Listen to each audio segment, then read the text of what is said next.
BNP ক্ষমতায় আসবে সেটা না, যাকে ভোট দিয়ে গণতান্ত্রিকভাবে যেই আসবে তাকে আমরা মেনে নেব। এখনো দেশে গণতন্ত্র নাই, তারা এখনো চক্রান্ত নৈরাজ্য করছে।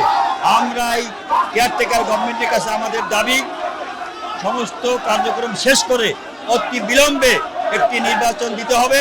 একটি নির্বাচনী সরকার ছাড়া এই দেশের উন্নয়ন সব কিছু এবং দেশকে সুন্দর রাখা একটি নির্বাচিত ভোটের মাধ্যমে যারা আসবে তাকে দিতে হবে। আমরা গণতন্ত্র এখনো কাছে আসতে পারি নাই, এখনো দেশে গণতন্ত্র নাই।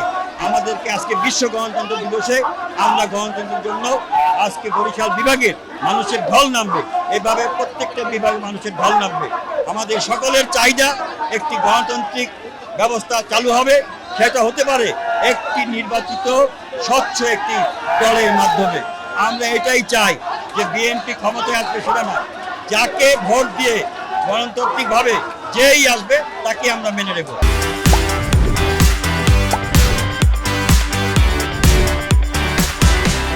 শুধু 16 বছর আমাদের অনেক নেতাকর্মী নিহত হয়েছে, গুম হয়েছে, খুন হয়েছে, কারাগারে ভুগেছে, পরিবারে একমাত্র। আর এই ছাত্র আন্দোলনে আমাদের 422 জন ছাত্র নেতা আমাদের বিএনপির মারা গেছে।